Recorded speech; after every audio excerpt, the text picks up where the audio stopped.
presencial y los que están de manera virtual.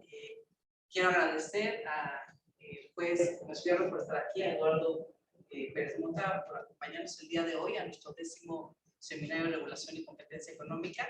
Como ustedes saben, tú estaba platicando un poquito, este seminario es parte de todo un ecosistema legal que hemos creado en la Escuela de Gobierno y Transformación Pública para poder dar respuesta a cómo se está moviendo el sector legal actualmente.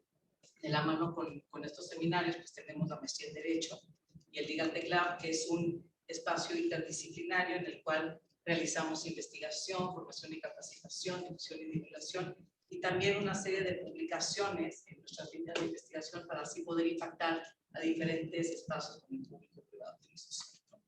Los ejes que rigen nuestro ecosistema legal, que es el cruce entre el derecho, la tecnología y el análisis de datos, pero sin dejar de lado la importancia que tiene de manera transversal la regulación y la competencia económica. Y es así que pues, nace este seminario con la ayuda, evidentemente, de nuestro coordinador, de Eduardo, y una de nuestras profesoras, Josefina Cortés. Nace este espacio para que, en primer lugar, pues, nuestros alumnos de primera mano puedan reflexionar con especialistas sobre los diferentes temas que se van dando en nuestro país. Entonces, si les parece bien, doy una pequeña contextualización y después leo las semblanzas. Las tuve que cortar, si no, y pues empezamos, ¿no? Un poco me interesa hablar sobre cuáles son los antecedentes y el contexto de importancia detrás de la creación de los tribunales especializados en materia de competencia y de comunicación en nuestro país. Para los que no están tan enterados de esto, alrededor de los 90 pues, se crean los órganos reguladores de competencia económica y telecomunicaciones de nuestro país. Por ahí del 93, bueno, no por ahí, en el 93 se crea la Comisión Federal de Competencia, ya extinta, con facultades de competencia económica en todas las actividades y sectores. También en el 96 se crea la Comisión Federal de Telecomunicaciones, también extinta, que después en el 2006 pues, adquiere las competencias en radiodifusión. Durante este periodo pues, se dan diferentes litigios, y lo interesante de estos litigios eran los medios de impugnación que existían, que de alguna manera pues, suspendían administrativa y judicialmente pues, por años las decisiones del órgano, poniendo en riesgo situaciones de interés público por muchos años en los que se resolvía el litigio. Pues esto creo que pone a nuestro país en una situación tensa a nivel nacional, a nivel internacional, y pues se nos sugiere, ¿no?, que tengamos tribunales especializados, por decirlo de alguna manera. Y bueno, ahora bien, esta especialidad pues no es nueva. En nuestro país ha habido especialidad no solamente judicial, sino en derecho, en diferentes ramas del derecho, pero creo que sí la razón de esta especialidad es distinta y viene dada por la complejidad técnica de la materia, un poco la interdisciplinariedad y el ejercicio de sectores, entre otros, pero sobre todo que busca fomentar la libre competencia y concurrencia en este sector, independientemente de la autoridad administrativa que emita el acto, y pues así hay un paraguas mayor que es de política de competencia, ¿no? Y en esta última parte, pues hemos venido viendo estos últimos meses el importante rol que han tenido los tribunales especializados en diferentes sectores en nuestro país. Entonces, antes de darte la palabra, leo la semblanza. El juez Juan Pablo Gómez Fierro es licenciado en Derecho por la Universidad Autónoma de San Luis Potosí. Es maestro en Derecho Constitucional y Derechos Humanos por la Universidad Panamericana y doctor en Derecho por la Escuela Libre de Derecho. Cuenta con estudios de especialidad en Derecho Constitucional y Administrativo por la Universidad de Salamanca, en España, en Derecho Público por la Escuela Libre de Derecho, en Derecho Fiscal por la Universidad Panamericana, en Justicia Constitucional por la Universidad de Castilla-La Mancha, Toledo, España.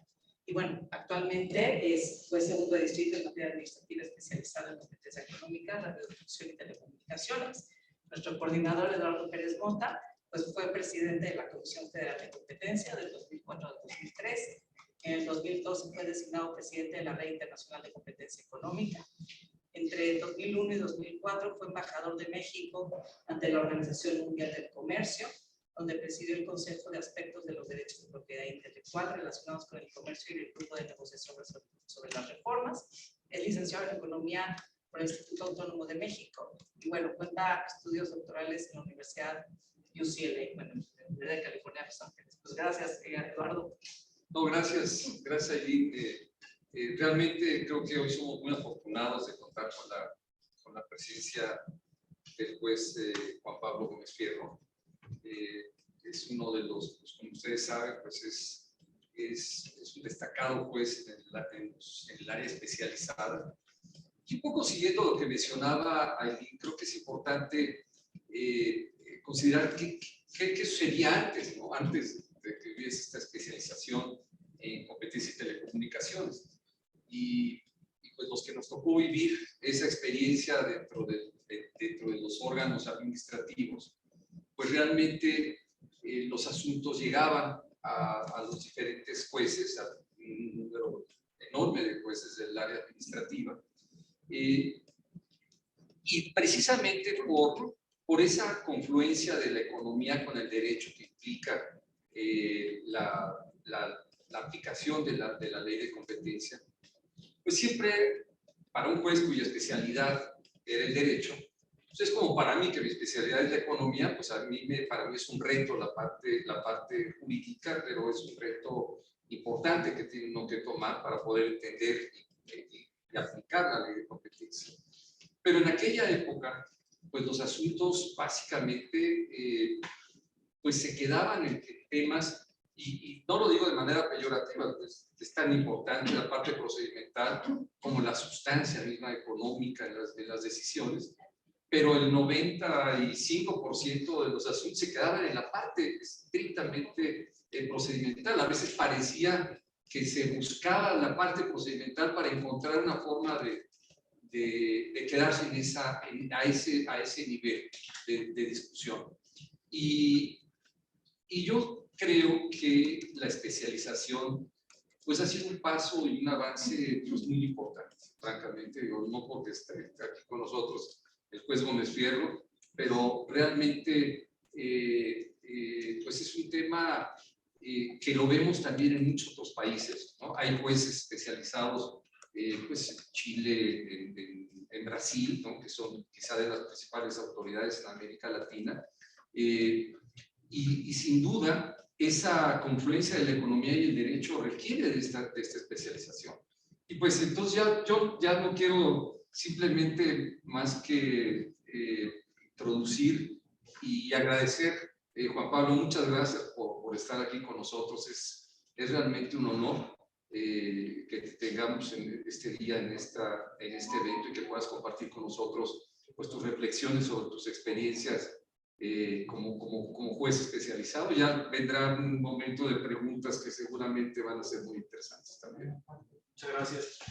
Pues primero que nada yo agradecerles a Aileen, Eduardo, la verdad es que estoy muy contento de estar aquí, sobre todo hablando de temas que yo creo que todos estamos en este salón y los que nos ven vía remota nos interesan muchísimo, como es todo el aspecto de regulación, competencia económica, sobre todo en los sectores más dinámicos ahorita de la economía mexicana, y que además pues tienen muchísimas ventanas de oportunidades. De verdad es un privilegio, el privilegio y el honor es completo.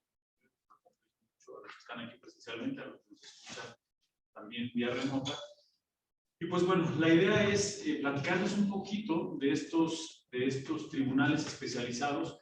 Desde luego, el contexto que nos dio Aileen es muy interesante, y platicarles tal vez un poco a partir de 2013 la construcción de estos tribunales, y tal vez darles un poco desde la visión óptica del Poder Judicial de cuál fue su finalidad, por qué se crearon, cuáles fueron los asuntos que en un inicio les tendrían que ser encomendados, y el cúmulo de competencias que hemos ido adquiriendo, competencias materiales principalmente en el conocimiento de otros temas, a partir del desarrollo de los criterios jurisprudenciales por parte también de los tribunales especializados en la materia.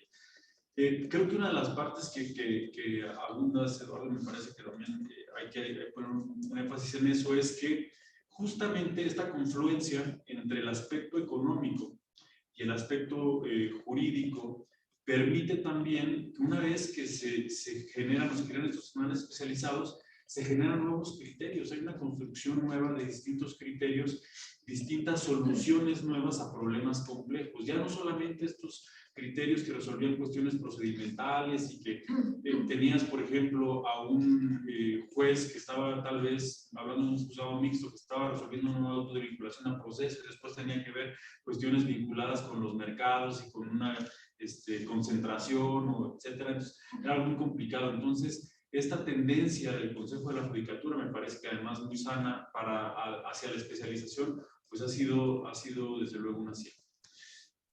Tal vez voy a empezar a hablar desde un contexto muy complejo, digo muy genérico, muy abstracto, que parecerían ser obviedades, y podríamos de ahí transitar hacia lo más complejo y a partir ya de las preguntas que ustedes puedan realizar. ¿Qué les diría en un inicio? A ver, estos tribunales tienen su origen en dos importantes reformas que tuvieron lugar en 2013.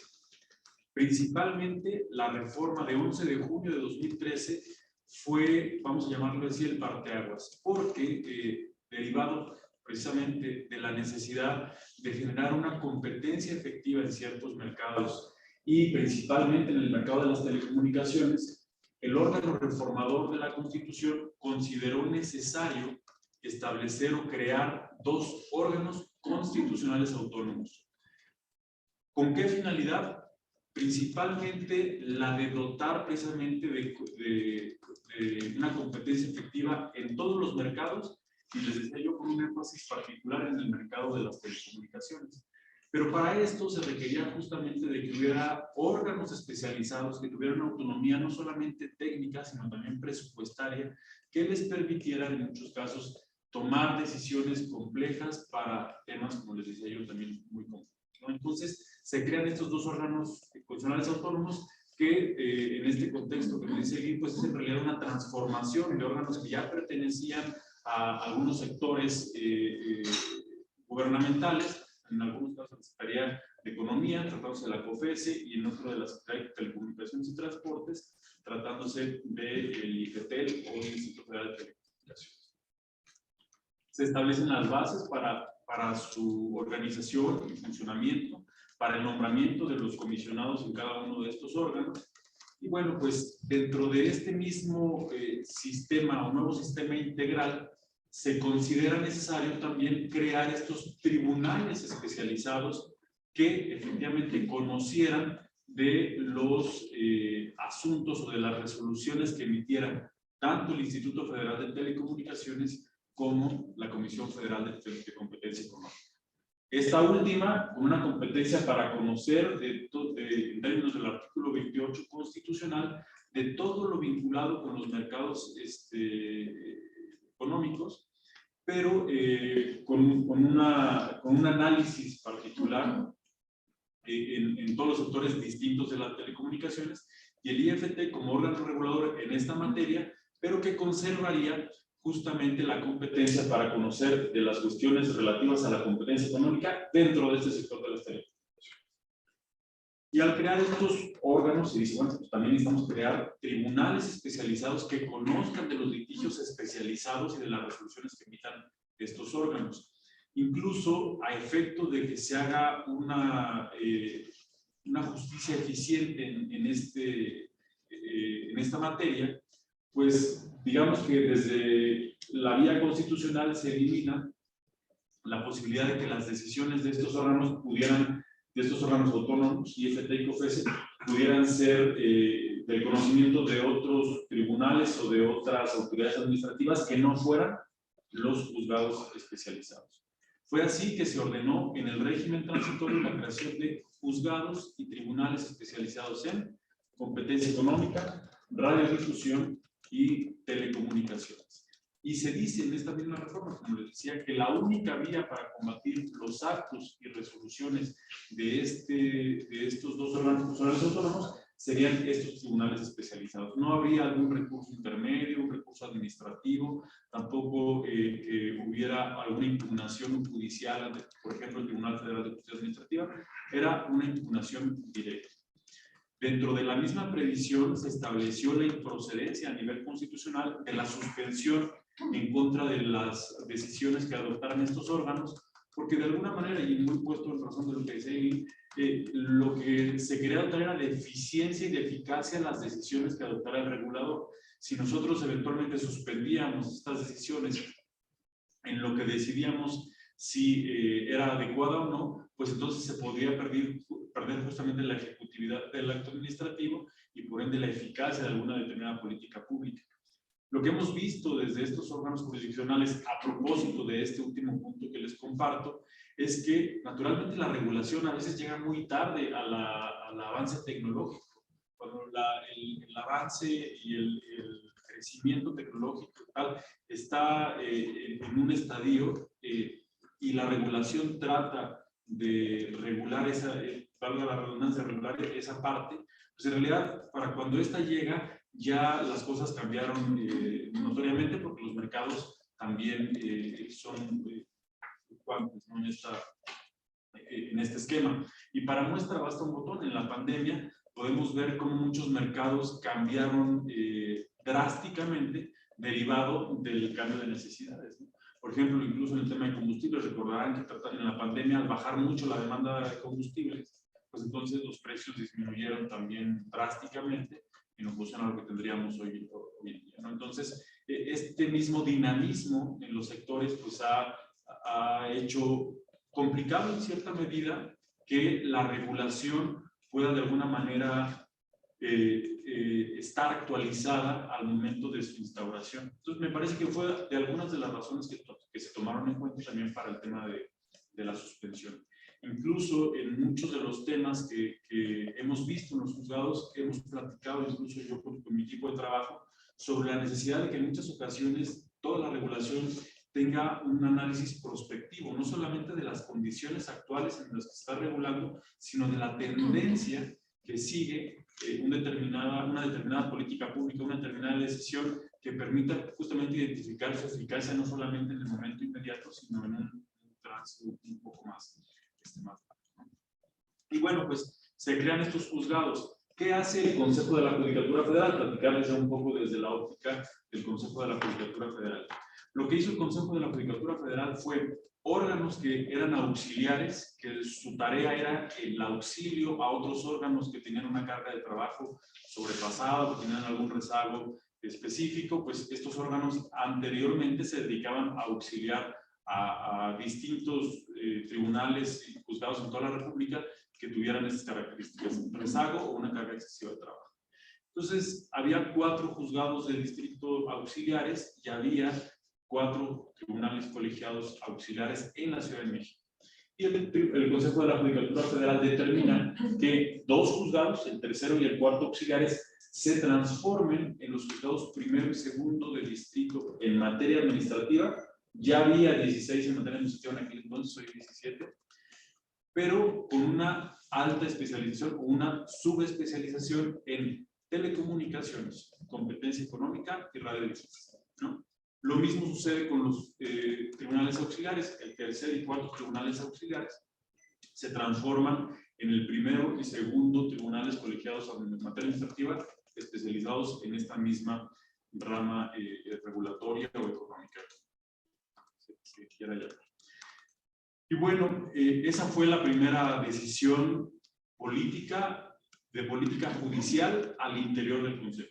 La segunda fue a quién vamos a nombrar en estos órganos jurisdiccionales. Porque naturalmente el nivel de los litigios era técnicamente mucho más complejo, pero además en un aspecto económico, y con esto me quiero referir no solamente a la incidencia que podrían tener en los mercados, sino también a las grandes cantidades que podrían costar estos litigios, pues se buscaba que quienes fueran jueces en esta especialidad, juezas y jueces, magistrados, fueran de sobrada capacidad, primero jurídica, pero también pues, personal, ¿no? O sea, que tuvieran todas las características propias de juzgadoras y juzgadores propios. Y entonces la decisión original en la construcción de estos órganos fue nombrar a los decanos. Juezas, jueces, magistradas y magistrados ratificados, es decir, que habían pasado ya un proceso serio de revisión patrimonial, estadística, laboral, en todos los sentidos, de no tener alguna responsabilidad administrativa, etcétera, y que hubieran pasado como palomeo, pues, o sea, este análisis de escrutinio estricto de ratificación, que es producto de una decisión de 6 años por parte del Consejo, donde determina que están las condiciones necesarias para que un juez magistrado pueda tener ya inamovilidad en el cargo. Y entonces se elige a las y los titulares de los órganos jurisdiccionales decanos con mayor experiencia en cada uno de los tribunales y juzgados administrativos, y se integra esta primera vamos a llamarle, generación de titulares especializados. Bueno, por las condiciones propias personales de cada uno de los titulares, algunas se jubilaron, algunos incluso pidieron su cambio, otros por cuestiones personales no decidieron seguir en la jurisdicción. Pero se generaron o se sentaron las primeras bases. Vamos a encontrar nosotros muy buenos precedentes, muy buenos antecedentes de estos tribunales, de verdaderamente excelentes magistradas y magistrados, jueces que dieron vida a esta jurisdicción, que dejaron sentadas las bases de un sistema jurídico, de un sistema jurisdiccional en construcción.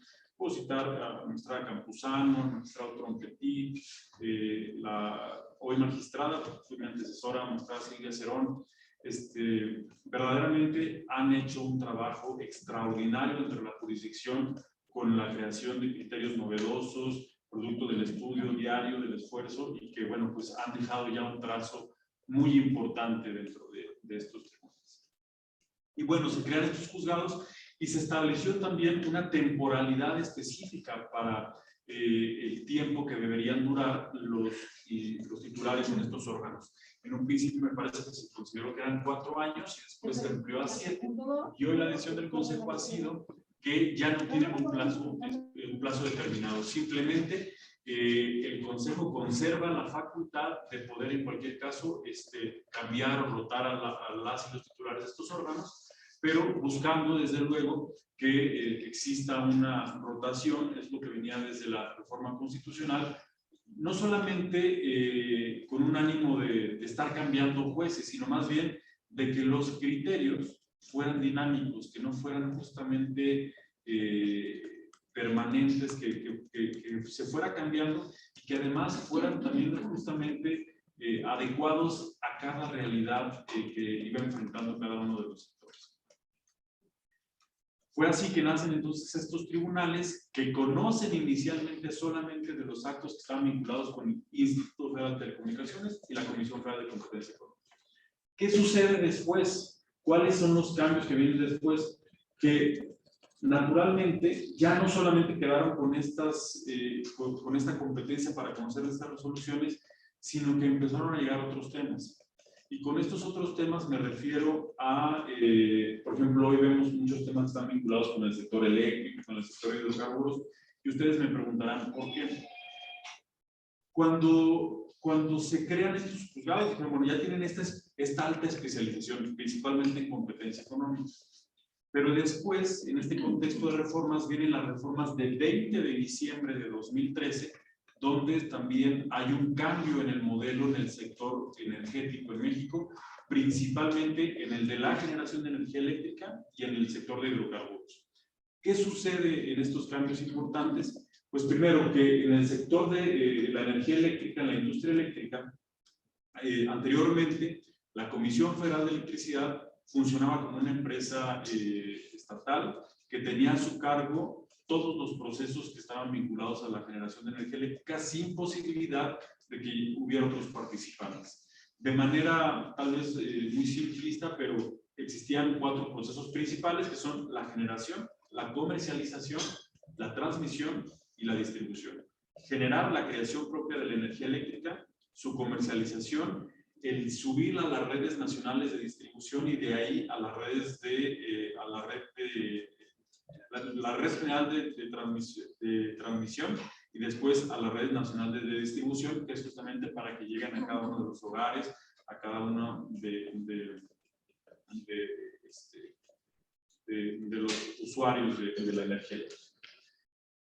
Y se decide que a efecto de modernizar el mercado eléctrico y con una finalidad plausible, que es la de bajar las tarifas, pero una todavía de mayor entidad, que es la de que los procesos de la generación de energía fueran más limpios, se hace esta reforma. Esto no lo digo yo, esto está en los trabajos del órgano reformador de la Constitución del 2013, donde se dice, a ver, necesitamos modernizar el mercado eléctrico. Nuestros procesos de generación son sumamente costosos y son sumamente contaminantes. Nosotros no tenemos toda la innovación y los incentivos económicos para modernizar el mercado eléctrico. Vamos a proponer en esta reforma, dice el órgano reformador, en esta reforma que los dos primeros procesos, que es la generación y la comercialización, se abran a la iniciativa privada, se abran al libre mercado. El Estado conservaría, dice esta reforma, la rectoría económica en el sector de la industria eléctrica, así como los procesos de transmisión y distribución. La rectoría permitiría al Estado en todo este mercado, pero permitiría que ciertos participantes pudieran entrar en estos dos primeros procesos.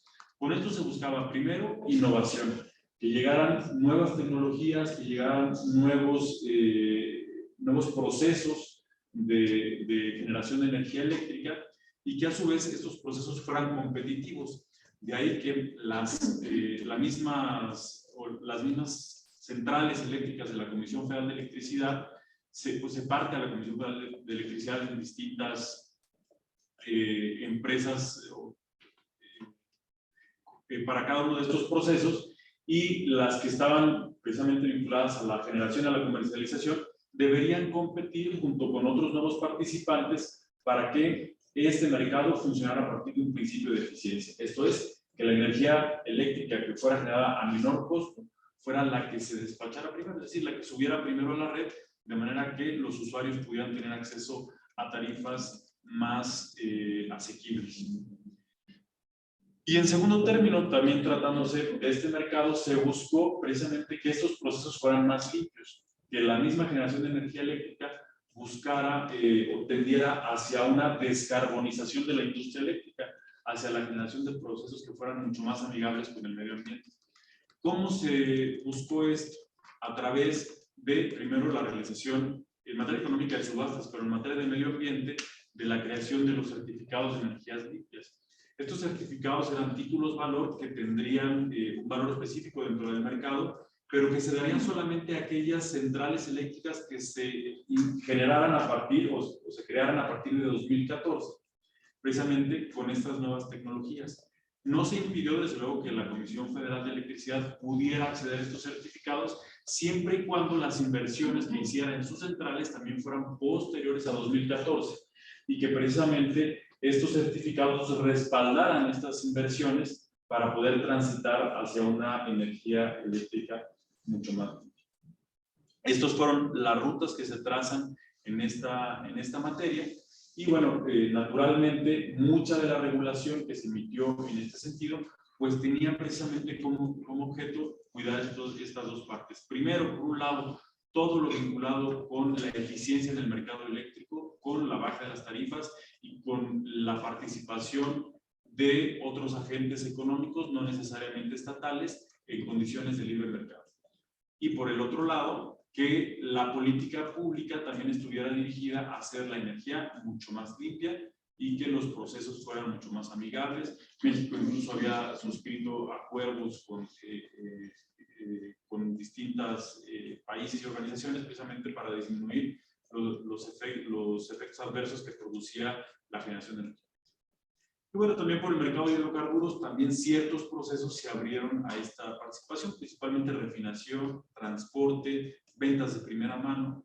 También se abrieron a este proceso de libre mercado, también con la idea justamente de, en un aspecto económico, disminuir los costos para los usuarios finales. Nosotros vemos como anteriormente las estaciones de servicio estaban solamente en poder de una empresa estatal y que progresivamente fueron aumentando el número de participantes, y que, bueno, pues desde un aspecto muy general o muy básico, si se quiere, lo que produce la competencia es, a mayor competencia, pues justamente suben la calidad de los servicios y en el tiempo disminuyen los costos. Basta decir también que uno de los efectos de la competencia no solamente es favorecer, porque esto me parece que es importante poner un énfasis aquí, favorecer a los agentes económicos que participan en un mercado. En realidad, los derechos a la competencia y libre concurrencia no son derechos con una dimensión particular, son antes bien derechos que tienen una dimensión social. Son derechos de los consumidores, de las y los consumidores, porque son ellos quienes se benefician de que los mercados funcionen en este régimen. Al estar estas condiciones de competencia y libre concurrencia, precisamente los consumidores, en este caso los usuarios de energía eléctrica o de hidrocarburos, pues se benefician precisamente que los mercados tengan este funcionamiento. ¿Por qué tenemos estos temas en materia energética? Porque me parece que ahora a estos tribunales habría que ponerles también, no solamente especializados en competencia, radiodifusión y telecomunicaciones, sino en energía eléctrica, hidrocarburos o en materia energética. Porque los tribunales consideraron que, debido a que estos dos mercados, industria eléctrica e hidrocarburos, funcionan en un régimen de competencia y libre concurrencia, era lo más adecuado que los mismos tribunales que ya conocían de la competencia económica en lo general por cuanto hace COFESE, en las telecomunicaciones por cuanto hace el IFT, pues también conocieran de toda la regulación que estuviera vinculada con estos dos mercados. Y fue así que, por una cuestión ya no constitucional, ya no legal, sino jurisprudencial, se nos da esta competencia. Ahora me preguntan en algunos foros, ¿por qué entonces conocen de temas vinculados con el medio ambiente? Bueno, en materia jurídica, lo que nosotros hemos dicho, sobre todo en los tribunales, que hay cuestiones que tienen una continencia de la causa, se le llamamos, que hay una estrecha relación, que tiene un alto grado de vinculación, que no podría yo conocer de un asunto sin afectar el otro, que están tan vinculados que el conocimiento de ambos necesita un análisis por un solo juez. Entonces, si ya se dijo por parte de los tribunales que nosotros debemos conocer todo lo que tiene que ver con el sector energético, precisamente porque funciona en un régimen de competencia y libre concurrencia, por esta misma razón, si, sobre todo tratándose de la industria eléctrica, también hay una vinculación con el derecho a un medio ambiente sano, deberíamos también de conocer los asuntos que estuvieran vinculados a esta por precisamente esta estrecha relación que tienen unos con otros. Y bueno, pues por cuanto hace a los sectores de energético, es ese tema.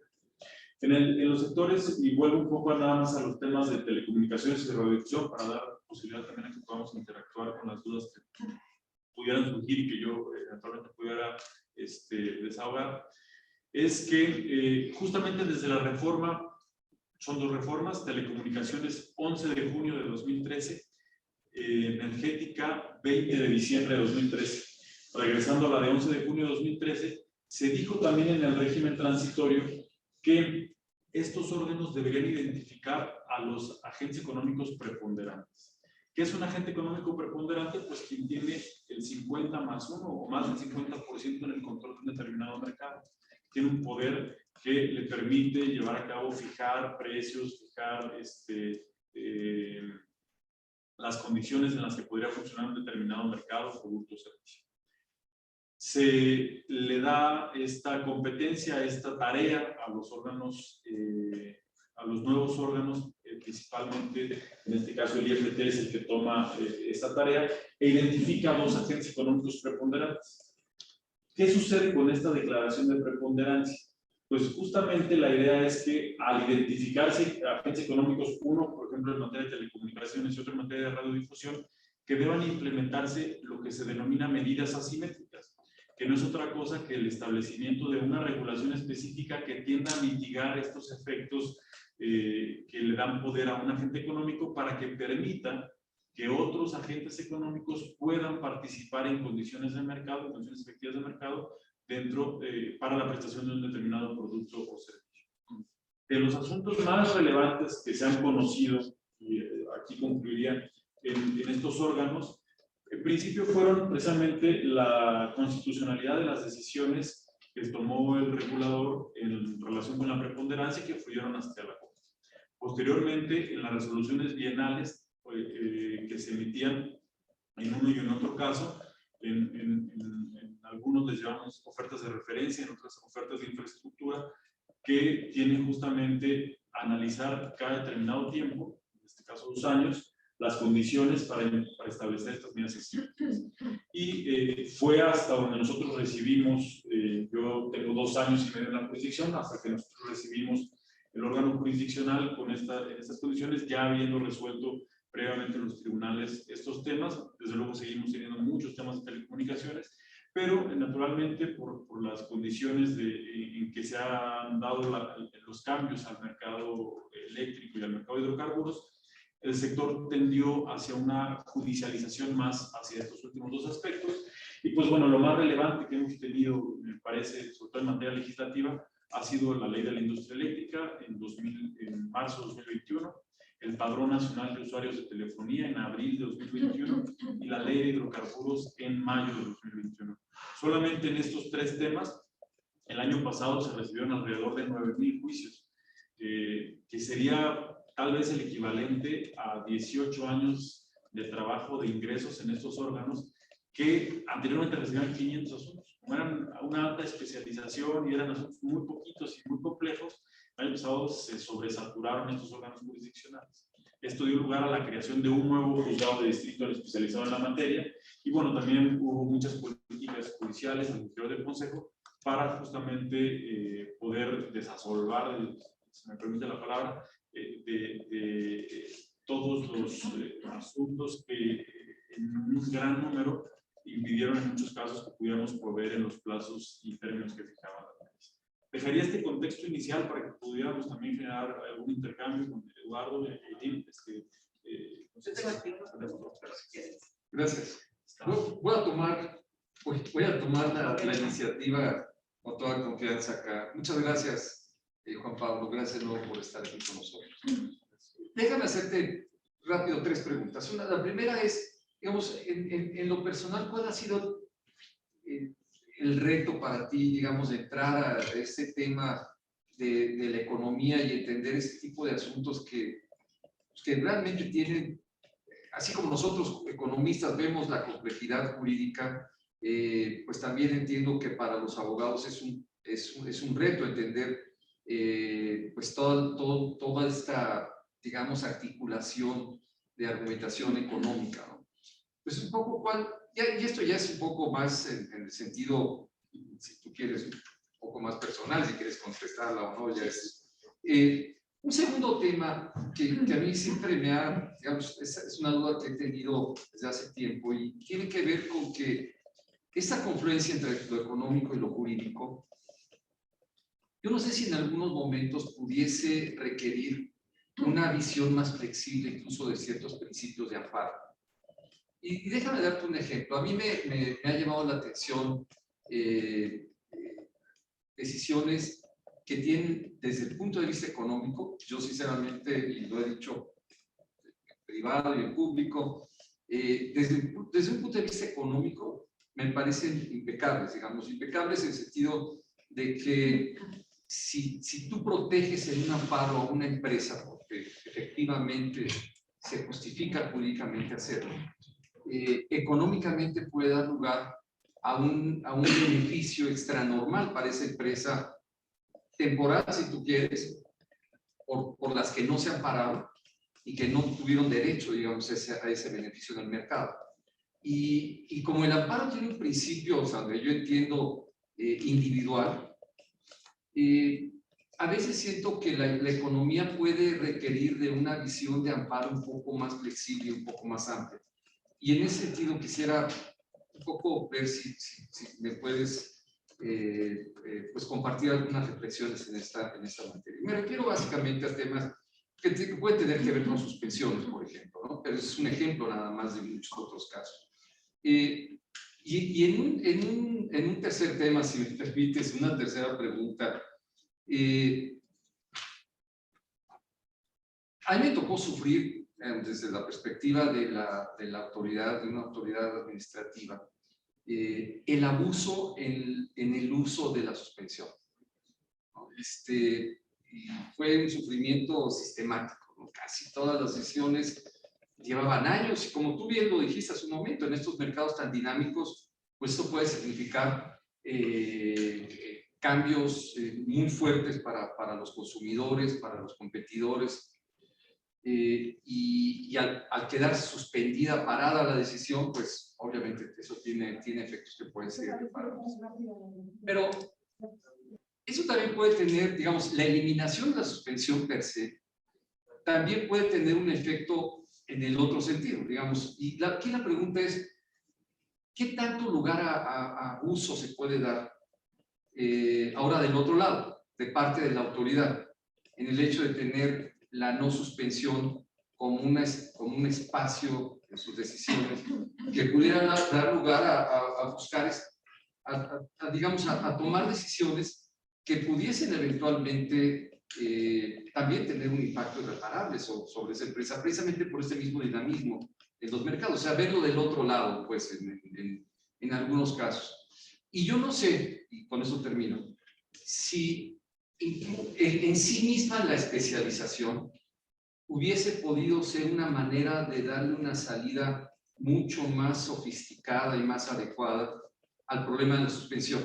Y a lo que voy es no simplemente eliminar la suspensión per se, en lo que yo estuve absolutamente de acuerdo en su momento, sino dejarla como un tema de análisis caso por caso, ya, pero ya por un juez especializado, por un juez que conoce la esencia, que conoce el fondo y que conoce, digamos, la economía también que está detrás de esto. Y entonces, digamos, ahí me gustaría escuchar alguna reflexión de tu parte. Le voy a abordar de los 3 puntos. Primero, en relación con la capacitación de los juzgadores en materia económica. El segundo, sobre las decisiones jurídicas que podrían ser más flexibles en lo económico, y en ese último tema de la suspensión. Por lo primero, te diría, yo este año cumplo 20 años, o ya cumplí más bien 20 años trabajando por judicial. Tengo 38, empecé a los 18 años, ahí todavía haciendo mis primeras prácticas. Y cuando estaba yo ya en la Ciudad de México, en los juzgados, en los tribunales, mejor dicho, colegiados en materia administrativa, ya teníamos asuntos que tenían que ver con competencia económica y con las telecomunicaciones. Y sí hubo un esfuerzo muy importante por parte del Consejo de la Judicatura para la capacitación. De hecho, creo que algunos de los criterios que se emplearon en su momento para mi adscripción a estos órganos fue precisamente la capacitación que habíamos tomado. El IFETEL, la COFETEL, ¿no? Iban a los tribunales y nos daban cursos, iban economistas, etcétera. Pero me parece que se quedaba corto, porque al margen de que llevábamos un curso y que llevábamos capacitación, diplomados, etcétera, pues los asuntos que teníamos no eran tantos. Y cuando ya y la capacitación, pues podría quedarse corta, porque además, pues yo soy de los que cree que es mejor aprender haciendo, o si puedes llevar las dos cosas al mismo tiempo, pero pues a veces desconoce uno mucho los conceptos, tanto económicos, estos nuevos criterios que se crearon también a partir de esto, pues tal vez te tocaba un asunto de cada 20 o 30 asuntos, era muy difícil que pudiera haber una alta especialización en esta materia. Entonces, sí creo que la subespecialización fue una respuesta muy adecuada para poder mitigar esta falta de especialización en conocimiento técnico económico para estos asuntos. Al margen de los cursos, al margen de los diplomados, concentrar ya los asuntos y a partir de ahí hasta establecer una línea jurisprudencial robusta que diera una respuesta adecuada a los problemas que en estas materias estábamos enfrentando, tanto en el sector de la economía como de la comunicación. Y pues creo que esta convergencia tanto en la capacitación académica, pero también práctica, pues puede ayudar en esta parte. Y en una segunda parte, pues esto ha dado pie a que incluso ahora, por ejemplo, las y los titulares de los órganos, pues capacitemos al personal. También nos invitan a formar parte de los cursos para justamente buscar que existan como tanto los elementos económicos como los jurídicos y cómo los vamos entremezclando, ¿no? Entonces, me parece que ha sido una buena decisión que ha dado una respuesta adecuada al problema que se requiere. Y en esta otra parte, por ejemplo, en la segunda, en el segundo aspecto que planteas, cómo para poder solucionar ciertos temas hay que, en ciertos casos, buscar la ruta o las herramientas precisas para poder dar respuesta a estas soluciones. Justamente platicando con algunos de mis secretarios, hoy hablaba justamente de estos análisis prospectivos. Ok, es que estamos resolviendo un asunto respecto de cuestiones que fueron estudiadas en 2018, cuando ya estamos tomando, la fotografía de 2018 es muy diferente a la que tenemos hoy en 2022, porque además una pandemia después, cambios administrativos, de regulación, etcétera, que han dado lugar a una imagen distinta. Resolver problemas actuales con situaciones del pasado, pues podrían ser complejos. Entonces, y en esta otra parte, y por ejemplo, a propósito de las suspensiones, y principalmente, por ejemplo, de los efectos que llegamos a adoptar algunas de las medidas cautelares, yo soy convencido de que para poder hacer efectivos ciertos principios constitucionales, podemos incluso a veces hacer flexibles otros. No desconocerlos, no eliminarlos, pero si nos queremos tomar, ahora sí que los derechos en serio, y la justicia constitucional en serio, entonces tendríamos que justamente hacer un análisis ponderado de los valores constitucionales. No quiero decir que con uno, digamos que el otro no es válido, etcétera, sino a partir justamente de una interpretación, permitir que ambos puedan convivir. Y esto no solamente es desde un aspecto económico, yo creo que es un aspecto de derechos humanos en lo general. Y creo que tiene su principal problema o su principal génesis desde la reforma constitucional de 10 de junio de 2011. Y con esto, ¿qué quiero decir? Se introduce desde 2011 el concepto de interés legítimo, que permite que alguien que no tiene un interés jurídico, sino no tiene un derecho tutelado por él, sino por su especial situación frente al orden jurídico, puede acudir ante un juez y plantearle esta inconformidad. Y en muchos casos la decisión que toma el juez no abarca solamente a la persona individual, sino que tiene una trascendencia específica en un grupo determinado o indeterminado de personas que no necesariamente llegan a la protección constitucional. Si nosotros hubiéramos tenido una interpretación muy restrictiva, en este caso el principio de relatividad de sentencias que decía que solamente se le puede conceder el amparo a quien vino, pues en muchos casos no hubiera sido posible proteger otro tipo de derechos que tienen una dimensión social o colectiva, que se identifican en gran medida con aquellos quienes promueven amparo bajo el parámetro de un interés legítimo. ¿Qué quiero decir con esto? El constituyente del 17, por ejemplo, una de las principales hazañas que se le atribuye es reconocer en la Constitución mexicana derechos con una dimensión social. Pero podríamos decir que la hazaña del constituyente queda ahí porque, si bien los reconoce, no permitía que estos fueran exigibles ante los tribunales. Es decir, simplemente están ahí, pero yo no tengo la facultad de ir ante un juez y poder pedir que un derecho con esta dimensión social pueda ser exigido. Esto cambia drásticamente con la reforma de 10 de junio de 2011, porque ¿qué sucede? Que con la apertura del interés legítimo, pues entonces quienes tenían una afectación por un derecho al medio ambiente, por un derecho a la educación, por un derecho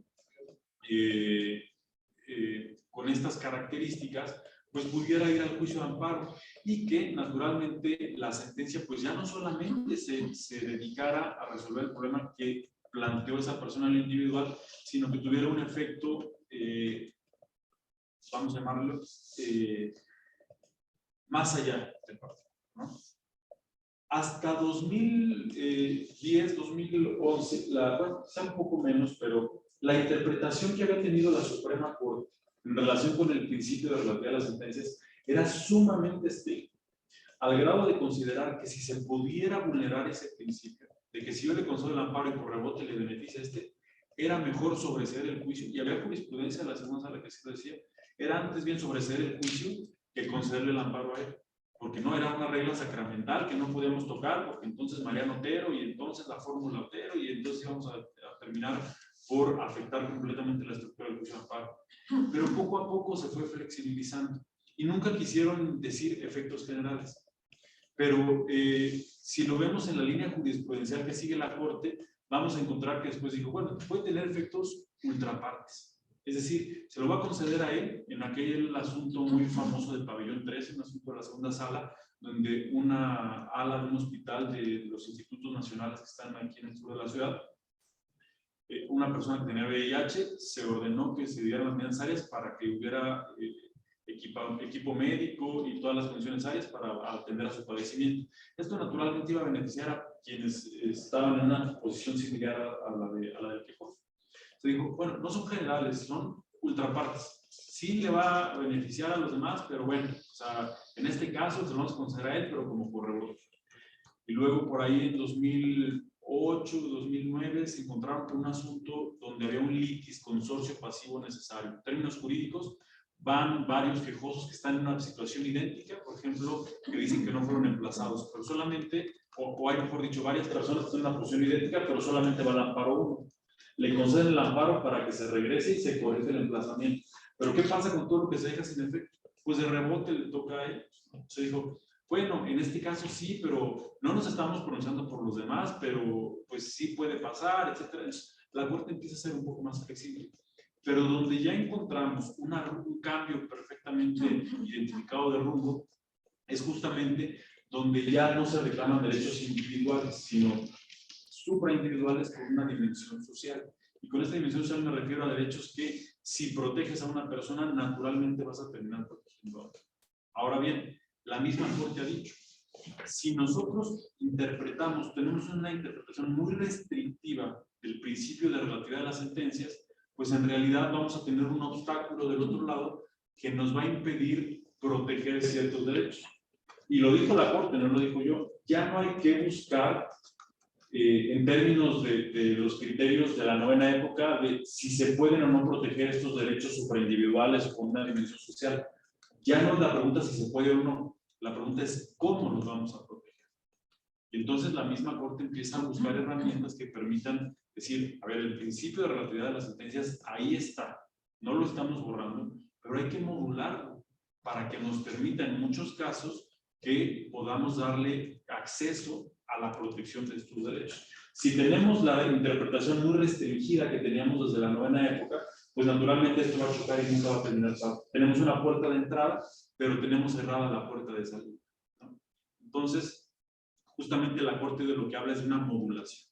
Dice, bueno, en estos casos podemos o no, pues, no podemos hacer una interpretación tan restrictiva del principio de relatividad. Ahora bien, esto viéndolo desde un aspecto genérico de derechos humanos, derechos a la competencia y libre concurrencia, ¿cómo los vemos? Porque hay quien decía, es que lo que está haciendo en realidad el juez es analizarlo bajo un escrutinio de igualdad y no discriminación. No, no es un análisis de igualdad y no discriminación de los agentes económicos.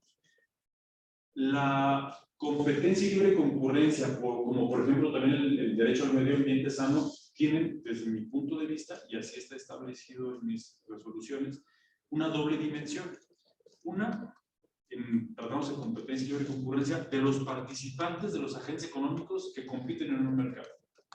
Ellos tienen un derecho a la competencia y libre concurrencia que puede identificarse casi con uno a la igualdad porque tienen justamente el derecho a tener las mismas reglas. Pero como les decía en la introducción previa, es antes bien un derecho de los consumidores. Si nosotros vemos la obra de Adam Smith, la competencia y libre concurrencia no está enfocada en los agentes económicos que participan en los mercados. Él lo ve también desde una dimensión social como quienes se benefician precisamente de este régimen son los consumidores, porque naturalmente son quienes se benefician de que los mercados funcionen así, de que precisamente al competir pues existan mejores productos y servicios y que el precio de estos sea más asequible. Al estar compitiendo, pues naturalmente cada uno va a estar buscando dar un servicio mejor para que le compren a él y bajarle el precio para que también le compren a él. Entonces, justamente genera una mejora, un alza en la calidad de los productos y los servicios y una disminución natural en los precios. Entonces, si lo vemos desde esta perspectiva, dejando a los agentes económicos, que son quienes comparecieron en la mayoría de los casos a acudir al amparo a solicitar la protección constitucional, lo que nosotros advertíamos es que de nosotros otorgar una medida cautelar a uno solo de los participantes, lo que en realidad estaríamos haciendo es una distorsión tremenda a los mercados. Primero, por una razón, subsistiría una legislación que le da una ventaja a un agente económico, en este caso estatal. Por otra parte, la ventaja estaría plausible porque la ley estaría vigente. Pero por otra parte, habría algunos agentes económicos, en este caso a los que no se les otorgaría la suspensión, quienes estarían también en una posición de ventaja frente a los otros. Entonces tendríamos dos mercados paralelos: el del agente económico estatal, que es beneficiado por la legislación, los que tienen la suspensión y los que no la tienen. Entonces esta distorsión en los mercados generaría primero efectos monopólicos en quien está siendo beneficiado y en quienes obtuvieron la suspensión, pero un perjuicio real y latente en los destinatarios de las normas. Porque al no generarse precisamente esta competencia en el sector, quienes resentirían estos desequilibrios naturalmente serían los consumidores.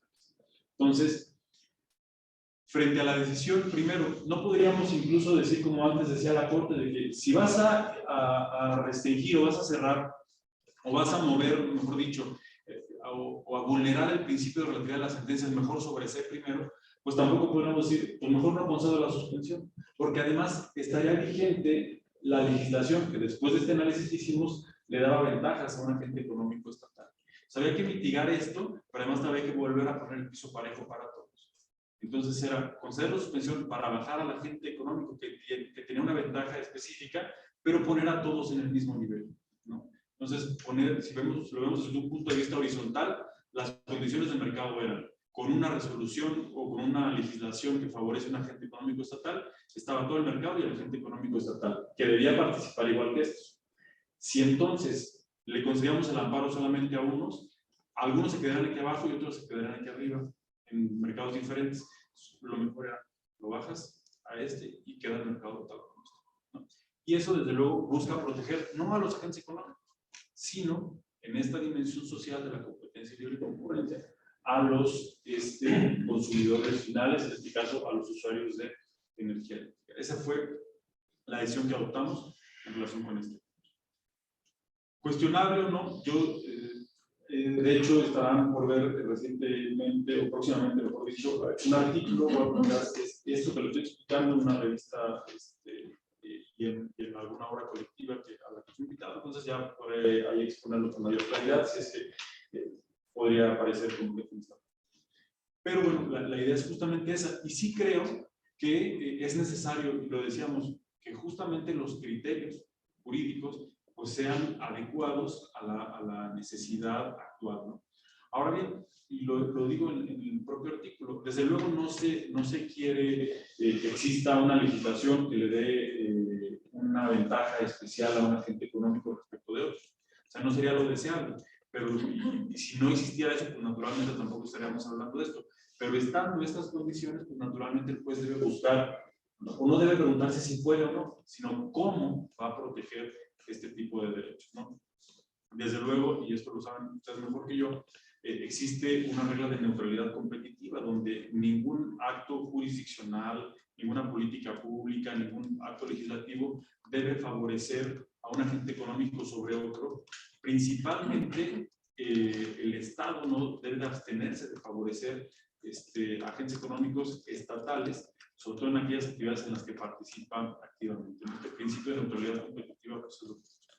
Y bueno, ya finalmente, porque me extendí un poco en esta parte, finalmente, por lo que es la suspensión, yo cuando vi esta reforma constitucional 28 y esta proscripción, a diferencia de la posición en la que tú estabas, yo no compartí esa decisión. Desde luego está en la Constitución y como tal es una prescripción que nos obliga a los titulares de los órganos jurisdiccionales en la materia, pero me parece que la respuesta no está en reducir las garantías constitucionales, y con esto me refiero también a la suspensión como una garantía que permite paralizar actos de autoridad que eventualmente pueden afectar derechos humanos y que en muchos casos harían imposible, si no es que difícil, si no es que imposible restituir en su goce y ejercicio. Las medidas cautelares me parece que son parte de un sistema de derecho a la tutela judicial. Si no existe la posibilidad de paralizar un acto o resolución que puede ser inconstitucional, serían en muchos casos nugatorias las decisiones o inocuas, si se quiere, se acepta la palabra, las decisiones que se adopten en un determinado juicio. En ese sentido, me parece que no estaba la respuesta ahí, y creo que la especialización hubiera bastado, porque al haber una jurisdicción especial con sistemas propios, con un sistema, ya una jurisdicción que tendiera justamente a la revisión de las decisiones de estos órganos, hubiera permitido en muchos casos que ésta pudiera congeniar y que permitiera guardar un delicado equilibrio entre el acceso a la justicia, pero también en la posibilidad de ejecutar adecuadamente ciertas políticas en esta materia. Muchas gracias. Tenemos, creo que, había fila, ya tengo aquí, Marco Fernández, después de Boris. Muy brevemente, juez, gracias por su presentación. Tres preguntas muy concretas. La primera es, obviamente, cada vez por la situación de los asuntos que ve el Poder Judicial, se requiere mayor especialización. Usted hizo referencia de manera tangencial cómo la judicatura trata de promover la capacitación de los jueces, pero pareciera a veces desde fuera de la opinión pública que todavía falta mucho por caminar en ese sendero, y hay la posibilidad de la acusación de ser capturados entonces a la falta de especialización por las partes litigantes. Entonces, me gustaría saber cuál es su opinión, sobre todo porque justo está ligada a mi segunda pregunta. Cuando uno observa las resoluciones recientes y los ataques del presidente sobre las resoluciones que no le son favorables, él, digamos que explota el imaginario popular, parte, ¿cierto?, del problema de la opacidad y de la corrupción en el Poder Judicial. Usted decía muy al principio de su ponencia que cuando se estaba haciendo este nombramiento de jueces especializados, se buscaba ver los perfiles y demás.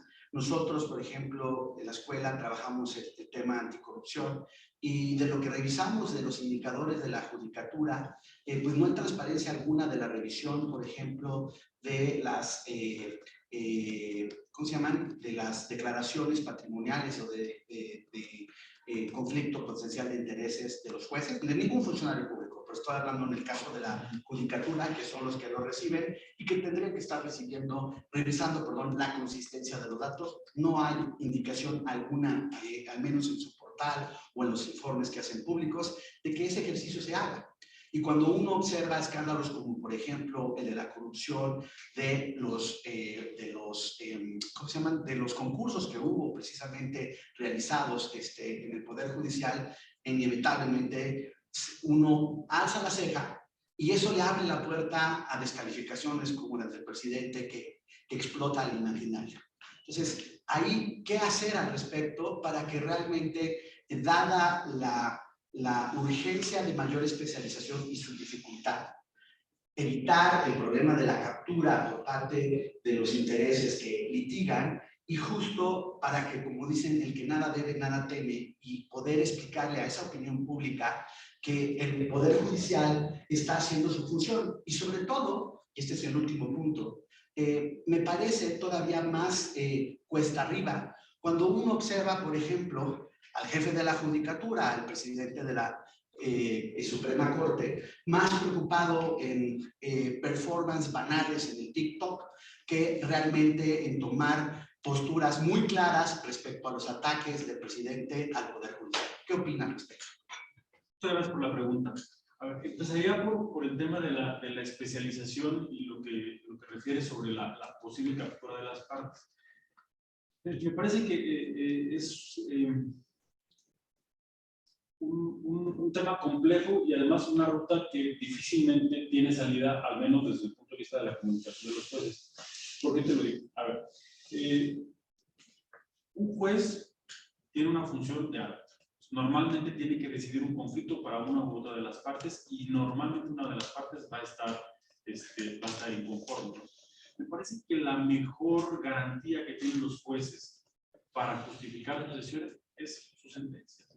Yo soy convencido de que los jueces hablan a través de su sentencia.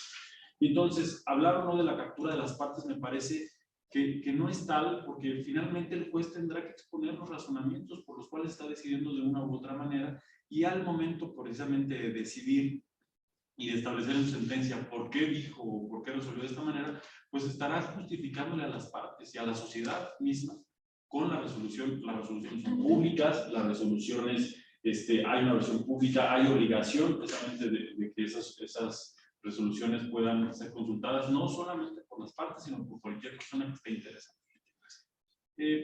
La posición también del juez en un Estado constitucional y democrático de derecho es una posición complicada. ¿Por qué? El juez no necesariamente tiene que tomar una decisión que vaya a agradar a las mayorías. De hecho, parte de las condiciones de la independencia judicial lo que demandan es que existan esas condiciones para que podamos tener un juez independiente que tenga la posibilidad de resolver posiblemente algo que a la mayoría de la gente no le va a gustar. El Poder Judicial es un órgano contramayoritario y en esta función de órgano contramayoritario, pues si buscaría agradar con sus decisiones a las mayorías, pues entonces la democracia estaría en riesgo. Lo que necesitamos es dotar de condiciones a los jueces que tengan cierta independencia para tomar una decisión muy difícil, que puede o no gustar, pero que en unas condiciones jurídicas, en un Estado democrático, constitucional de derecho que se trate de hacerlo, tenga que ser dictado. Entonces, digo que es una tarea complicada porque entonces, pues el juez, y yo así lo considero, no debería como salir y defenderse y entonces y decir que, pues, que esto no es cierto, tal. La sentencia habla por sí misma. El juez habla a través de su sentencia y en su sentencia va a exponer su resolución. Pero además, o sea, tampoco es algo arbitrario porque la parte que se considere que no está conforme, que no se dictó conforme a derecho, tendrá a su alcance un recurso, un medio de impugnación para que el asunto fluya a un tribunal colegiado, a la propia Suprema Corte y que sea esta quien resuelve en definitiva qué es lo que debe, prevalecer. Y en relación con los otros controles de corrupción y eso, me parece tal vez podríamos mejorar y en mucho. En la comunicación podríamos mejorar y en mucho, pero también creo que existen las condiciones para que frente a el actuar arbitrario, sospechoso de algún servidor público, el que sea, de cualquier, pues puedan activarse los mecanismos de denuncia, etcétera, y que precisamente también un órgano decisor, la idea es que todos los órganos funcionen como adecuada en un Estado constitucional y democrático de derecho, se puede hacerlo, y poder revisar si existió algún acto de corrupción en la toma de alguna decisión, etcétera, tal, que hagan necesaria alguna sanción, alguna acción disciplinaria por parte.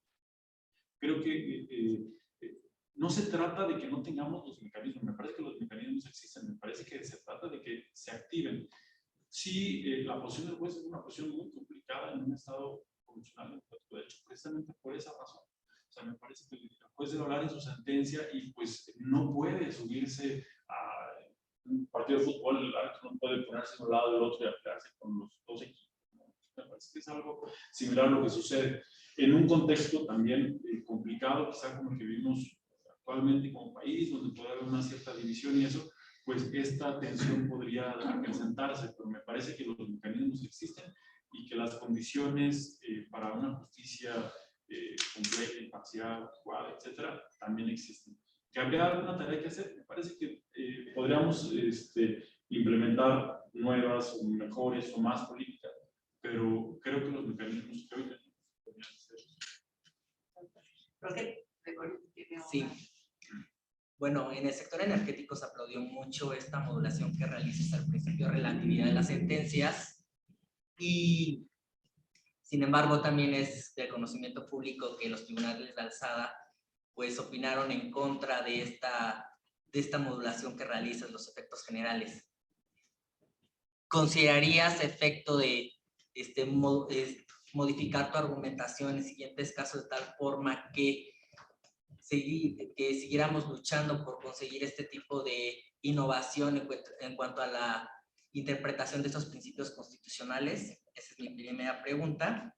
Y la segunda, ¿qué opinión te amerita el sentido de la sentencia que se emitió por parte de la Suprema Corte de Justicia de la Nación en la acción de inconstitucionalidad en torno a la reforma de la industria eléctrica?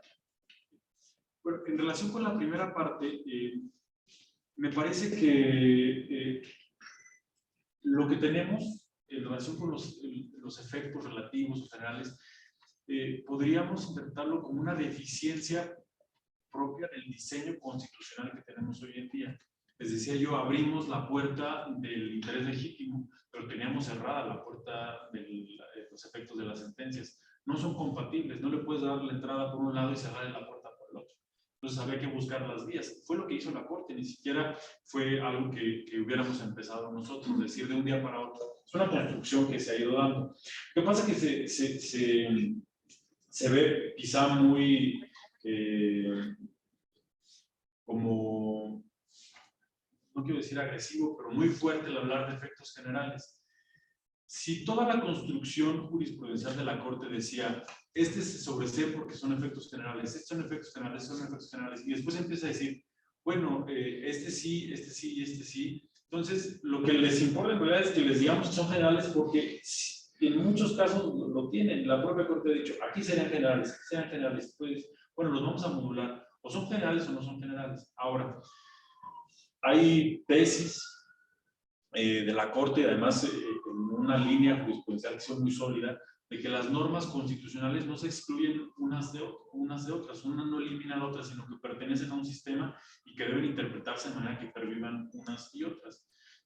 Podríamos decir, no, pues está la relatividad de las sentencias, entonces tachamos el 28. O sea, es justamente, tenemos por un lado una norma que nos obliga y dice, la ley castigará severamente y deberá promoverse la competencia y tal, y las prácticas monopólicas y deberán buscarse mecanismos que permitan. Buscamos una o buscamos otra. La manera es que puedan convivir las dos, pues modulando, establece una regla general que permite una modulación específica en un caso muy concreto.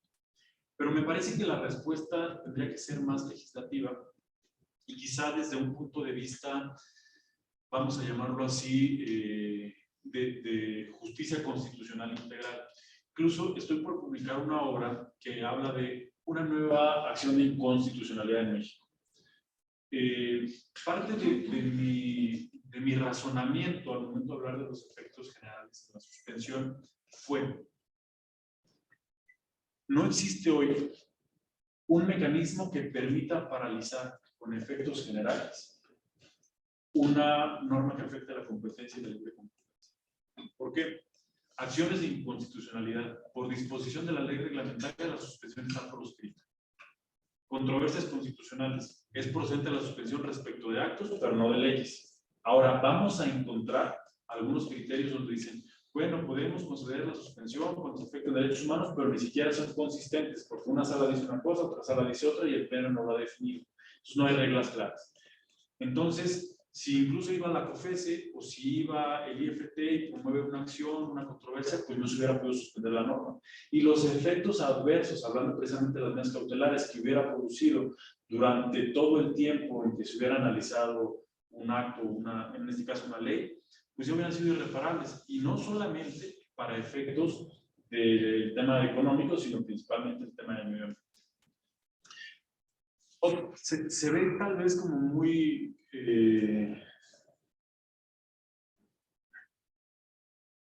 agresivo, si voy a volver a repetir la palabra, efectos generales. Pero también llegaron amparos que promovieron asociaciones civiles en materia medioambiental, diciendo, si esta ley entra en vigor, entonces los efectos que va a ocasionar al medio ambiente van a ser adversos por este deseo. Y si concedemos la suspensión en ese amparo, va a tener exactamente los mismos efectos que los que hubiera tenido en los primeros que conseguimos por el tema económico. Entonces, tampoco era tan desmedida la respuesta, ¿no? Les vamos a decir desmedida para ver la palabra.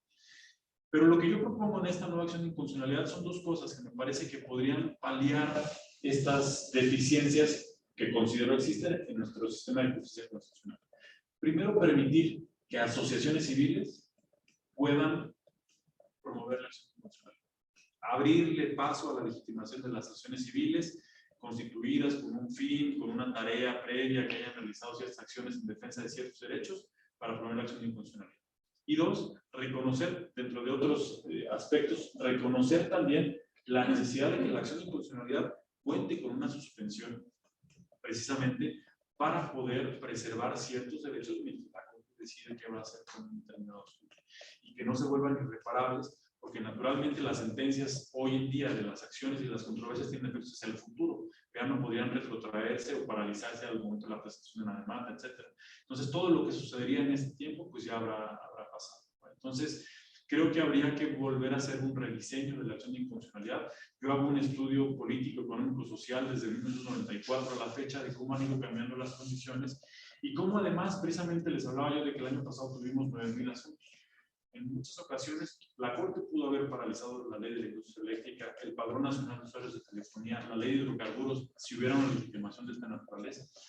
Y con 3 asuntos, la Corte hubiera resuelto los 9,000 que tuve yo, los 9,000 que tuvo el juzgado segundo, y no solamente en esta materia, en muchas otras materias, que hubieran permitido preservar ciertos derechos mientras se resolvía el asunto. Sí, los tribunales han considerado que no se pueden dar estos efectos generales, los tribunales especializados, pero cada vez se ha visto más cómo ya hay una apertura mayor en relación con los efectos por algunos otros órganos jurisdiccionales, precisamente hablando de derechos con esta dimensión social, con este carácter supraindividual. Y me parece que mientras no podamos nosotros cerrar la pinza para hacer un sistema completo de justicia constitucional, pues van a existir este tipo de criterios que busquen justamente buscar mecanismos que permitan hacer prevalecer los derechos de las personas.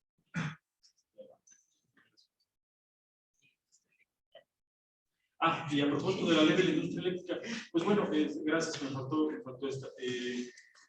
Lo que hicimos, y esto lo puedo platicar porque además es algo que hemos ya resuelto, lo que hicimos fue nosotros adoptar el criterio mayoritario de las y los ministros, que además es coincidente con el que ya habíamos sostenido desde agosto del año pasado, porque desde agosto del año pasado ya nosotros, al menos en el juzgado segundo, habíamos sacado las primeras sentencias ya de fondo en relación con la ley de la industria eléctrica, diciendo justamente eso, que había una violación a los principios de competencia y libre concurrencia en distintos temas, orden de despacho, en la eliminación de las subastas, en los certificados de energías limpias, etc.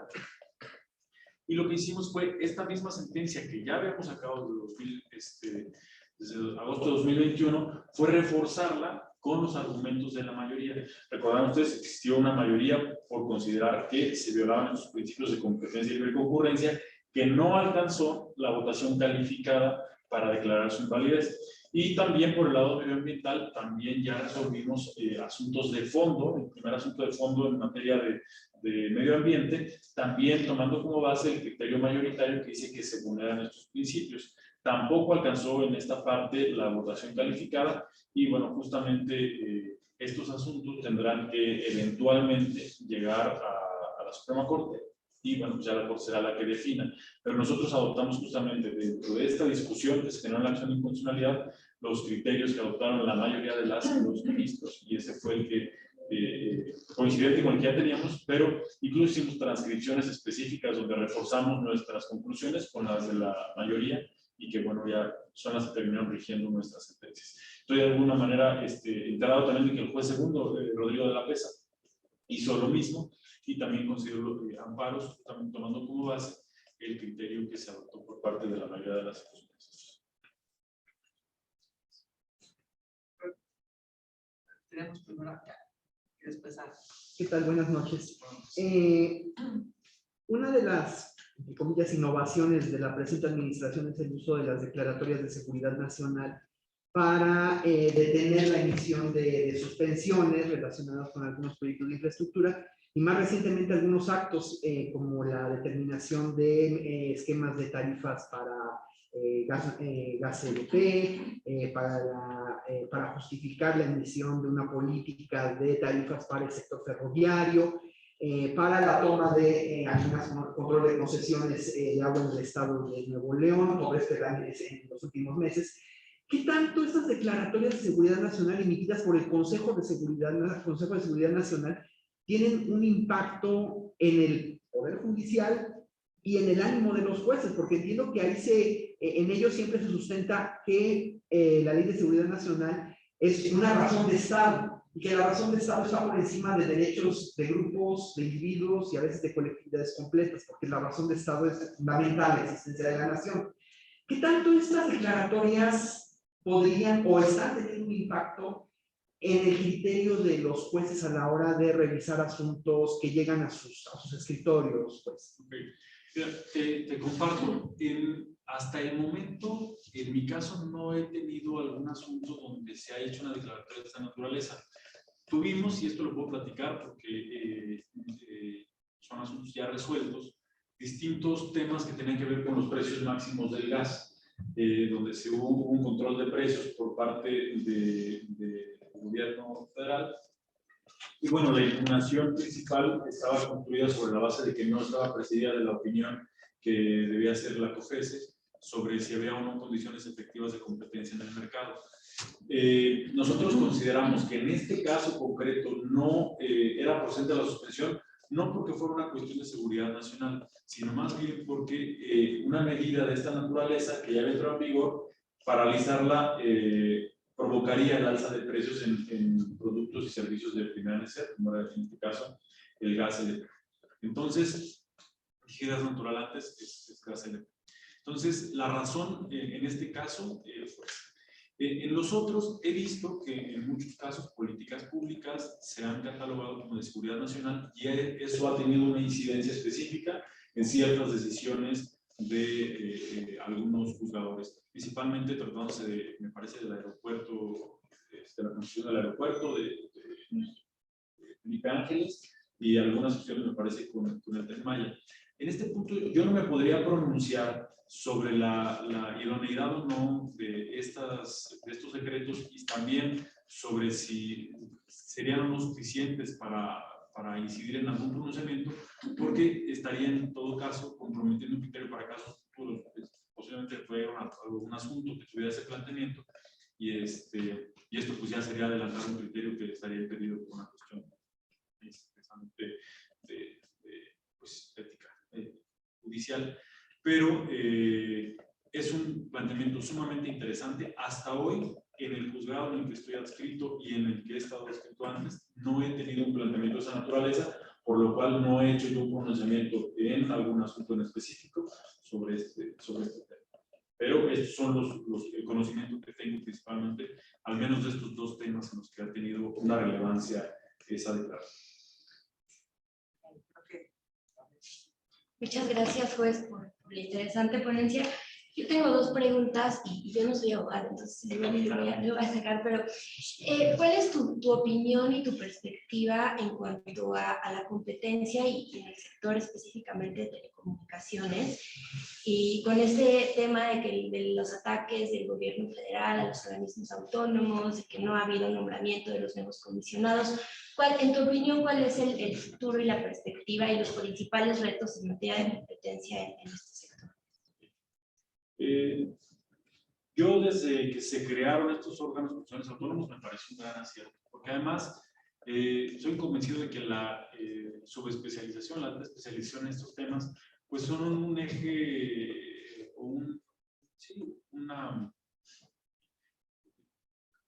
son la piedra angular para el desarrollo nacional, para el crecimiento económico, para la modernidad, la innovación. Desde luego sería deseable que los órganos estuvieran integrados y que estuvieran funcionando de manera adecuada. Para responder esto, porque podría también implicar que yo me pronunciara sobre algún amparo que presentaran sobre la falta de integración de estos órganos comisionados autónomos. Hay por ahí algunos, todavía no me han llegado ni alguno, pero Hace tiempo me tocó resolver en el juzgado cuarto de distrito en materia administrativa un asunto sobre la Comisión de Arbitraje del Deporte, donde un quejoso, por ejemplo, planteaba que él presentó un recurso de inconformidad a esta Comisión de Arbitraje del Deporte, pero que no le había sido resuelta porque no había quórum, no estaba integrada. Entonces reclamaba dos cosas. Primero, la omisión de que le resolvieran su recurso, pero al mismo tiempo la falta de nombramiento de los comisionados. Y desde dos perspectivas muy interesantes. La primera tenía que ver precisamente de un interés jurídico de yo soy el promovente de un recurso y se viola mi derecho de acceso a la justicia porque no me están resolviendo. Pero la causa deriva precisamente de la falta de integración. Y en ese caso en concreto, lo que decidimos nosotros fue, primero, analizar la falta de integración. Esta falta de integración afecta un derecho de manera o desde una posición especial frente al orden jurídico, desde un interés legítimo, porque al no estar integrada está afectando el derecho a la justicia de alguien que está en una posición diferenciada. ¿Por qué? Porque esta persona... Entonces, pues el amparo es para el efecto de que se integre la comisión. Y en contrapartida, una vez integrada, que le resuelvan. Me parece que es un principio constitucional, y eso lo puse en esa sentencia en específico, la regularidad constitucional o el regular funcionamiento mejor de los órganos que están establecidos en la Constitución. Es una garantía también constitucional, en este caso dentro de un sector aquí de arbitraje del deporte, que se pueda replicar hacia otros, pero el regular funcionamiento, y esto además también lo ha dicho la Corte, en la integración de los órganos, pues es una base precisamente para que las instituciones respondan a los retos que se enfrentan a las necesidades sociales. Entonces, desde luego, hay algunas prácticas monopólicas, por ejemplo, investigaciones que están hoy detenidas precisamente por la falta de integración, creo que son algunas. Y bueno, pues lo ideal es justamente que pudieran pues, tener este regular funcionamiento para cumplir con las tareas. Tenemos una pregunta que creo que se junta con una de las respuestas anteriores, que es, además de las asociaciones civiles, ¿considera que los organismos autónomos podrían presentar acciones de inconstitucionalidad? Sí, a propósito de este libro, ya está en el horno. Me hizo el favor el ministro Juan Luis González Alcántara de prologarlo y estamos ahí haciendo las últimas pruebas. Pero justamente es crear también una legitimación, dar comunicidad a la legitimación. Porque hoy en día encontramos que hay órganos constitucionales autónomos que tienen legitimación para promover las acciones de inconstitucionalidad. Pero están unos y no están otros. Entonces, no hay una razón que justifique la inclusión de uno y la exclusión de otros. Me parece que deberían de estar todos. Y parte también de la propuesta es eliminar la legitimación de los partidos políticos. Los partidos políticos fue una legitimación que se amplió, no estaba en el texto original del artículo 194, pero que se incluyó. Y una característica de las acciones de inconstitucionalidad es que es un medio de control de constitucionalidad abstracto, es decir, que no se requiere un perjuicio previo para instar la acción. Basta que se advierta una contradicción entre una norma de la Constitución con una norma secundaria, una ley en sentido formal y material, para poder accionar esta acción. De alguna manera si hay un sujeto legitimado, es el que puede denunciar esta contradicción. Pero cuando se introducen los partidos políticos dentro de los sujetos legitimados, lo que sucede es que ellos en realidad van defendiendo un interés propio. No hablo de que si debieran o no debieran, lo hablo desde un punto de vista constitucional, de que rompe con la estructura propia con la que se creó esta acción. Los partidos van defendiendo un agravio específico que resienten por una norma que ha sido publicada. Entonces, me parece que si lo que se busca es preservar la regularidad constitucional de las normas en materia electoral, en este caso de las leyes, pues tenemos al Instituto Nacional Electoral, que además es un órgano autónomo, que debería estar legitimado para promover la acción de constitucionalidad en esta materia y justamente buscar o preservar con la denuncia de una contradicción entre normas electorales y la Constitución, que sea el órgano legitimado. No que las normas electorales no deban analizarse en la acción, sino que el sujeto legitimado debería ser el INE y no los partidos políticos. Que los partidos políticos al mismo tiempo tendrían la posibilidad de accionar los mecanismos concentrados ya no abstractos de control constitucional ante cada una de las vías que están establecidas en las leyes electorales para si resienten un perjuicio específico. Creo que con esta, no sé si alguien más tenga una pregunta aquí. Yo estaba pensando, los peritos, ¿no? Que tienen una función importantísima en todos los procesos.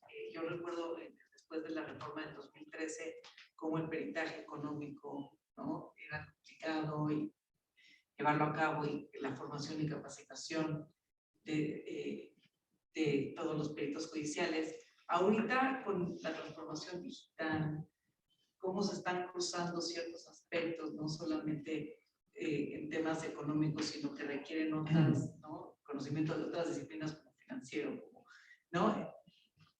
Tú, desde el punto de vista como juez, ¿qué importancia tiene para ti que estos peritos, ¿no? Tengan mucho mayor conocimiento, formación y capacitación, mercados digitales, financiero, sostenible, ¿no? Actualmente, por los cruces que están dando, para cuestiones de prueba, básicamente, ¿no? Sí, es una cuestión bien interesante. Yo al día de hoy tengo 7 años y nunca había tenido tantas pruebas periciales como en los últimos 2 años y medio. Normalmente, por ejemplo, en los primeros años como juzgador en materia administrativa genérica, no en esta subespecialidad, sí íbamos a tener pruebas periciales, pero eran las menos y eran además como asuntos muy específicos o con temas muy especializados. Pero aquí la verdad es que la mayoría de los juicios tienen una prueba pericial. Primero creo que habría que distinguir sobre cuándo se requiere un conocimiento jurídico y uno especializado, porque en muchas ocasiones llevan peritos de telecomunicaciones y llevan peritos de economía para decirme que algo es inconstitucional. No, pues en realidad lo que necesito que me digan es cómo entender la fórmula, si la fórmula es tal vez un método adecuado para poder fijar una tarifa, si la fórmula tiene un respaldo económico serio que permita ser aplicada, porque además ahí en estos casos hay un margen de discrecionalidad al regulador para poder adoptar la medida que tiene más adecuada sin que exista una arbitrariedad, desvío de poder, etc. Pero me parece que sí hay un reto también importante. Nosotros incluso desde hace ya algún tiempo proponíamos al Consejo de la Judicatura que se creara, o sea, que hubiera una unidad de peritos, pero que esa perteneciera al propio Consejo.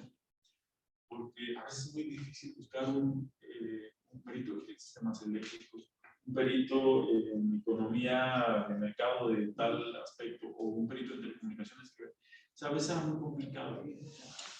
Hay un avance importante en esta materia, pero sí creo que podríamos darle todavía una mayor eficiencia al sistema de peritos. Y sobre todo lo que es útil para cada juicio, porque sí en ocasiones ofrecen 10 periciales y muchas en realidad es que esta no la vamos a necesitar. ¿Por qué quieres probar con esta pericial? No, pues quiero probar que esta norma ve la competencia y pues eso ya se desprende de la propia ley. O sea, si tú le das prioridad a uno sobre otro, ya no necesito un especialista en economía que me diga cuál es el efecto que va a tener una norma anticompetitiva. Esa se desprende de la propia naturaleza. Tal vez sí lo necesitaría para que me explicara una fórmula, o tal vez una fórmula a partir de la cual se fija una tarifa, o un efecto económico que puede tener en el mediano o largo plazo, o un perito en materia de telecomunicaciones para que me explique incluso temas de infraestructura, temas de red, de impacto que tienen ciertas, ciertas tecnologías en los mercados, etc. Y bueno, hasta donde hemos tenido nosotros la oportunidad de trabajar con los peritos, me parece que son muy profesionales, que tienen un alto conocimiento en torno a los temas que les ha tocado ver. Lo que sí hemos batallado es que en algunos casos hay ciertas especialidades que nos es difícil encontrar un perito. Y que hablamos a la UNAM, y que hablamos al Politécnico, y que no tienen como un perito específico de esa materia. Y creo que es algo que padecen no solamente estos órganos, sino también los administrativos, porque hay distintas ramas que falta justamente esta especialización. Pero que sí, en muchos casos también habría que ver qué tantos son o no necesarios. Por ejemplo, en la RES 893, y eso lo puedo platicar, ya lo resolvimos, que eran las tarifas de porteo que se les cobraban a las empresas, a las centrales eléctricas que generan energía eólica y fotovoltaica. Sí había que analizar, era un tema de tarifas, había que analizar cómo se determinó la tarifa. Pero incluso ya después de fallar el primer asunto, establecimos que el costo